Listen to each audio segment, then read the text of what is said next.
Salve galera, novamente aqui naquele interrogatório, aquele quadro que vocês curtem. Cariane responde pra vocês. Pessoal, primeira pergunta da Jéssica. Vamos lá, Jéssica. Renato, cafeína, BCAA ou glutamina quebra o jejum? Bom, primeiro, vamos falar sobre jejum em questão do aeróbio jejum ou do jejum intermitente. Jejum. Separamos cafeína para um lado, BCAA e glutamina para o outro. Primeiro, pessoal, a quebra de jejum vem do fato de você ingerir algum nutriente. Ele tem que ter calorias, proteínas, carboidratos e gorduras. A tal dos macros. BCAA e a glutamina são aminoácidos. Primeiramente a glutamina. A glutamina é um aminoácido não essencial, que o seu corpo produz. Mas quando suplementado, ajuda muito na sua microbiota, que é a saúde intestinal para absorção de proteínas, vitaminas e minerais, e ajuda no sistema imunológico. Eu faço uso de glutamina e, graças a Deus, no ano passado, por exemplo, não fiquei gripado nenhuma vez. Claro que não é só por isso, mas ajuda. BCAA, isoleucina, leucina e valina, os 3 aminoácidos de cadeia ramificada. 35% da nossa musculatura é feita de BCAA. Claro, os nossos alimentos, principalmente as fontes de proteína animal, são riquíssimas em BCAAs. Então você não necessariamente precisa suplementar com BCAA para ingerir BCAA. Os alimentos possuem BCAA. Só que tanto o BCAA quanto a glutamina, eles quebram o jejum, porque são nutrientes. Mesmo estando na forma de aminoácidos, eles vão ser convertidos em energia para o seu corpo. Principalmente a glutamina, que ela tem uma propriedade que se chama gliconeogênica, que é a capacidade de se converter em glicose para a alimentação do seu tecido sanguíneo, do seu tecido ou do seu sangue. Legal? Agora, a cafeína não. A cafeína não possui nenhum nutriente. A cafeína é só um estimulante. Apesar de algumas pessoas chamarem a cafeína de energético, esse termo é errado. Energético vem de energia. Tem que gerar, disponibilizar energia para você. A cafeína não faz isso. A cafeína é um estimulante. Ela atua no sistema nervoso central. Ela faz com que o seu cérebro obrigue seu corpo a treinar mais. O cérebro controla o corpo. Então, com o estimulante, você acaba, mesmo não estando tão bem alimentado, treinando bem. Cafeína não quebra o jejum. BCAA e glutamina quebra o jejum. Legal? Mais uma pergunta do Gleidson. Renato, posso fazer um único ciclo de hormônios em minha vida, ter os ganhos que eu gostaria, porque eu não quero ficar monstro, apenas ganhar uns 4, 5 quilos e nunca mais utilizar hormônios e manter esse meu físico? Bom, vamos lá. Uma coisa que você falou, Gleidson, é verdade. O primeiro ciclo é o ciclo que você mais ganha volume, provavelmente de toda a sua história. Primeiro porque o seu corpo nunca viu essas quantidades de hormônio e ele vai passar a ter um comportamento muito mais anabólico, porque é a primeira vez que ele encontra esse universo enorme de hormônio no seu corpo. Segundo, porque o teu treino, o teu impacto vai alterar muito. Então sua força vai aumentar, sua disposição vai aumentar, seu vigor vai aumentar, como nunca tinha aumentado antes. Terceiro ponto, os hormônios dentro do primeiro ciclo, ele gera um comportamento no seu físico muito fora do normal. E você vai reter mais líquidos, porque você vai começar a comer muito mais. E essa retenção de líquidos é fruto da metabolização de alimentos. Você de repente ouve um amigo lá da academia que fala que quando você está fazendo ciclo você tem que comer pra caramba, que não é bem assim, você tem que comer a quantidade certa. E você tem um ganho tremendo de peso.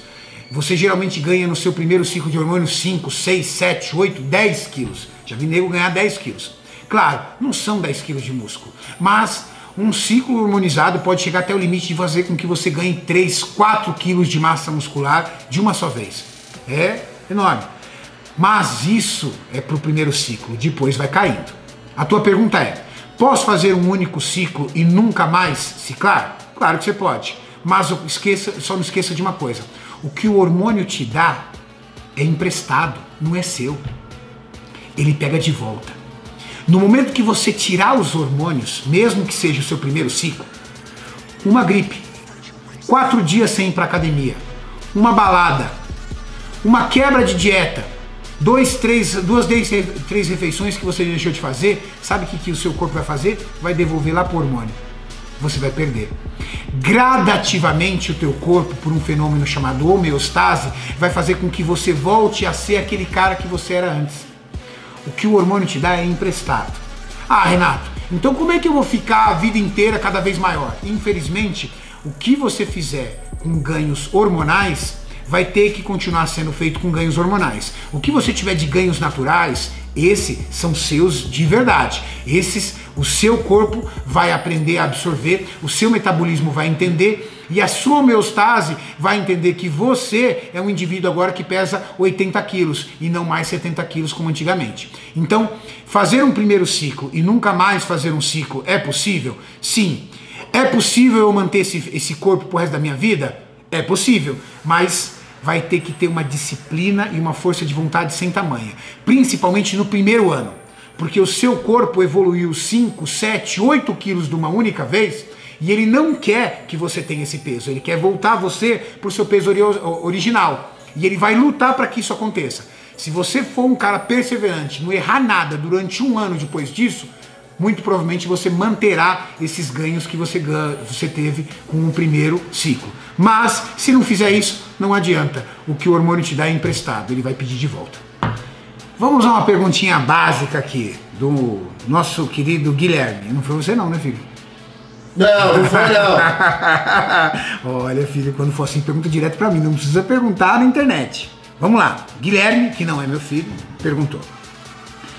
Renato, masturbação e sexo em excesso pode prejudicar meus ganhos de massa muscular? A pergunta dele parece até uma pergunta ignorante ou até uma piada, mas é uma pergunta muito inteligente e eu vou explicar para vocês por quê. Porque muitas pessoas têm um conceito errado disso, ou muitas pessoas não fazem um truquezinho que era muito importante. Primeiro, pessoal, o sexo e o desejo sexual está ligado à testosterona. Níveis altos de testosterona é igual a desejo sexual maior. Trabalho de treinos com pesos, treinos com cargas, já é comprovado, aumenta a produção de testosterona. Um indivíduo que treina musculação e treina bem, ele produz mais testosterona do que um indivíduo sedentário.